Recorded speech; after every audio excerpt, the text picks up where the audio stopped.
Hello everyone. In this video I'm going to cover a number of different modeling modifiers, and one of the first ones I'm going to cover is it's a new feature in Maya. It's under Create, and we go to Polygon Primitives, and we're going to go down to Gear. Now it creates a gear for you. By default, actually, it should look, let's just do reset. By default, when you create, it'll look like this.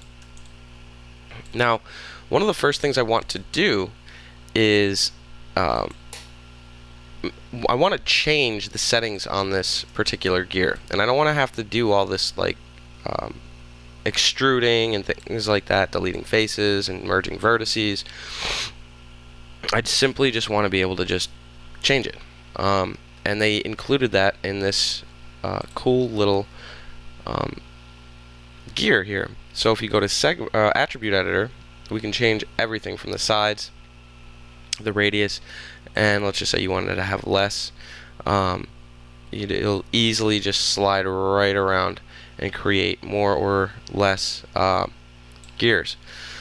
I'm going to go with 12, I guess.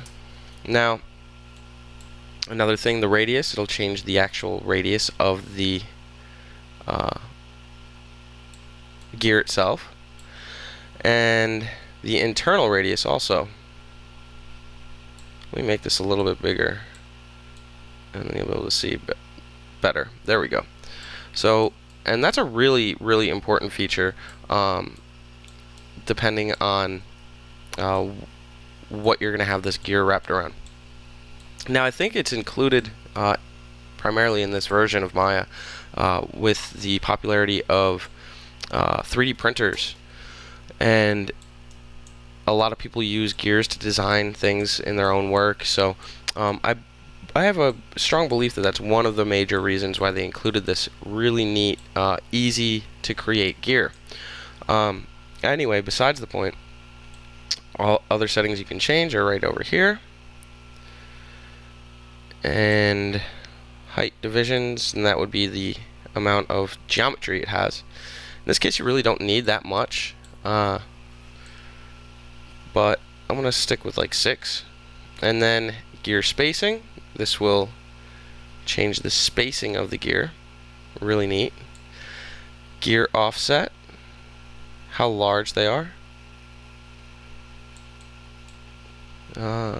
Gear tip, now you can change this to be sort of a star or more of a blocky shape. And gear middle, so it changes really everything for you. And then I think this is actually a pretty cool little feature here, this twist. If you wanted to get a twisting motion, which is really, really neat. And then and super simple to do. And then taper is the size of the bottom of how far it comes out. And you get these really cool, easy to build gears, or if you can use it in a model that you're working on, it's a great thing to know how to do because it creates so much so easily. And this is one of the only ones that really gives you a lot more customizations as far as, because of what it actually is a gear, than these other Polygon primitives. A lot of them you can just change sort of the amount of geometry it has, and that's kind of it, where this one sort of gives you more expansion on extending the gears or the inset, so on and so forth. So that's the gear. Now, another cool little modeling modifier I would like to show you is bend, and I did show it to you with the shield, and I'm also going to show you again today. And another one I'm going to show you is twist. So let me get started here. I'm going to create a sphere, not a sphere, a cylinder, excuse me, and then I'm going to go into its settings, and one of the first things I want to do, is extend it. That'll do. And then the other thing I want to do is I want to make sure I have lots of subdivisions here. Now the reason this is because I want to have, let's just make it 20. I want to make sure I have enough geometry in order to bend this properly, otherwise it won't look right. So 20 should be good. I mean, you could even go higher, 30, and that should be more than enough. And now I'm going to go to deform, and I'm going to go to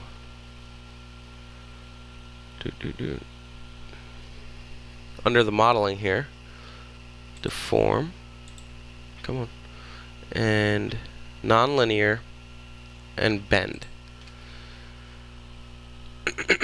Now, what that does,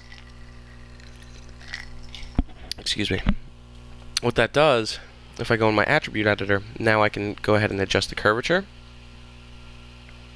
like so, one way or the other. And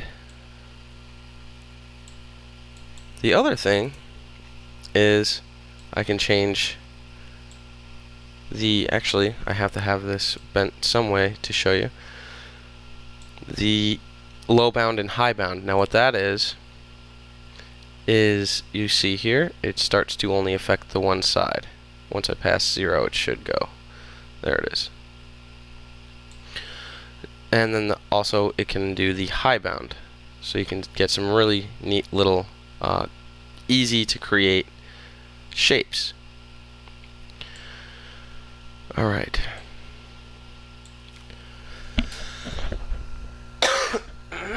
Excuse me. So another thing I want to do with this is, once I've got that created, and now it's like a candy cane, once I've got this created, I want to take it a step further, and I want to do some extra modeling to it. So what I'm going to do here is I'm going to hold right click, and actually even before I do that, I want to make sure that, you'll see if I move this, it really does some really strange things, because this is the set point of the modifier here, the bend. So to sort of bake that information onto the mesh, I'm going to do edit, delete all by type, history, and that should delete it. Yep. Now from here I'm going to make a few little adjustments, and just to show you that a lot of these tools that I'm showing you, I'll keep this one, delete, you can do a lot with. So I'm going to duplicate this, Control D, and I'm going to rotate it, of course, and I'm going to rotate it 180 degrees, and then I'm going to move it this way, and I'm going to combine these objects. Where are you? Combine. And then I'm going to merge all these vertices.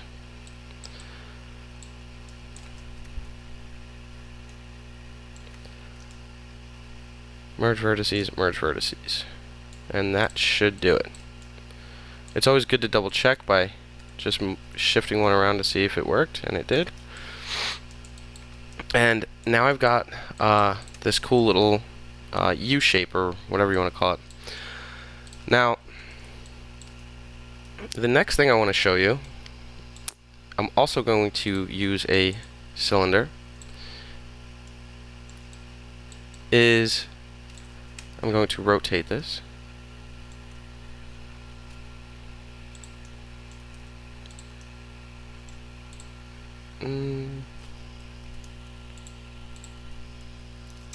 There we go. Okay, so I'm going to rotate it, and now I'm going to scale it larger. That'll do. And then the other thing I want to do is I want to start to create more geometry on it, because I'm going to show you something called a twist. And I need lots of subdivisions. What did I do? 30 last time? We'll do 30 again. Or more? 40? There we go. Yeah, using these modifiers, you need to make sure that you have enough geometry to do these things. So, the next thing I want to do is, I'm going to duplicate this. And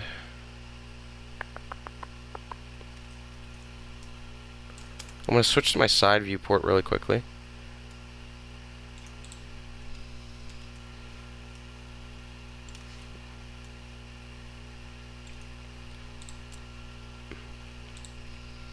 Okay, and I'm going to create a bunch of these little cylinders.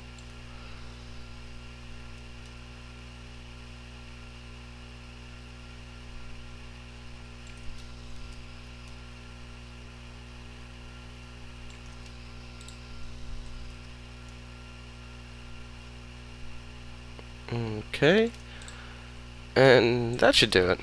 That should be enough. So, excuse me. So, now what I want to do is I want to combine these. I'm going to go ahead and highlight them all. And I'm going to do a combine right here. And then I'm going to go to my deform. And I'm going to go down to nonlinear. And I'm going to go down to twist. Now, one of the things I need to do is make sure that I rotate this around. And I believe it's on Z. That should do it. So I rotated it 90 degrees on Z, and now you'll see that the circles here line up with my cylinders.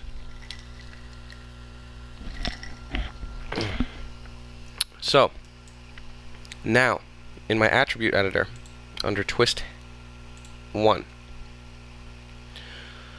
I'm going to go ahead and start to twist it. And you get some really, really cool geometry there, first of all, and it's so fast and easy to do. You can use this for hair braid, cable wires, works great for sci-fi stuff, really anything that you can think of, but it's a really, really cool tool. Now let's just say I'm happy with this twist here, and I want to bake down that information, delete all by type, history, and now that shape is all right there. Okay, the other thing I can do is bring this over,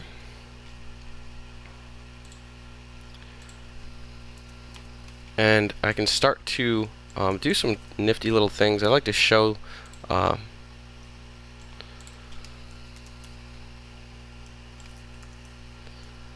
some combinations of tools that can create some really cool results. And to give you an idea, let's go from, let's say, these vertices right here. Turn on my brush tool, holding B and a middle mouse button, clicking to enlarge that. And it might need to be a little bit bigger, or just select from a different vantage point here. And I'm going to just sort of create this illusion that these hooks here are actually holding the wire up. Something like that. Excuse me.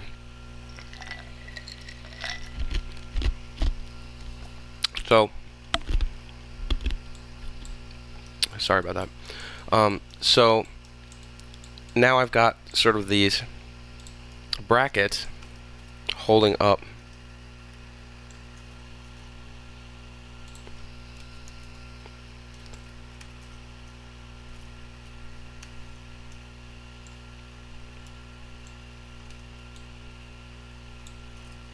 okay.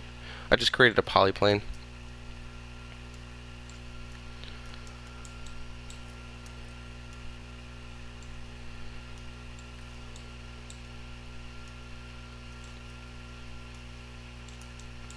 Just to give you the illusion of a ceiling here, where this thing might be hanging from, and we have this now cable wire being hung from these brackets. And let me just shift this over slightly off, and then you can combine all types of different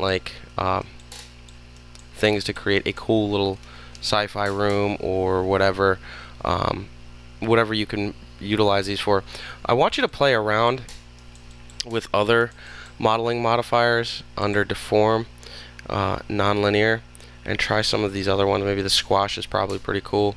They're all actually kind of cool, but I want you to test these out and then mess around in the attribute editor and come up with at least one modeling deformer other than the 3 I just showed you here. These are actually the only modeling modifiers. This is a brand new feature. This is just a platonic polygon or polygon primitive, and you can create some really quick models with these. The disk is new, obviously. You can see platonic solid. I don't think that's actually a new one. They probably added a new feature to it, but yeah, go ahead. I want you to replicate these and then also create at least one more model using a modeling modifier under deform and nonlinear, and then try any one of these. Okay, thanks for watching, and stay tuned for the next one.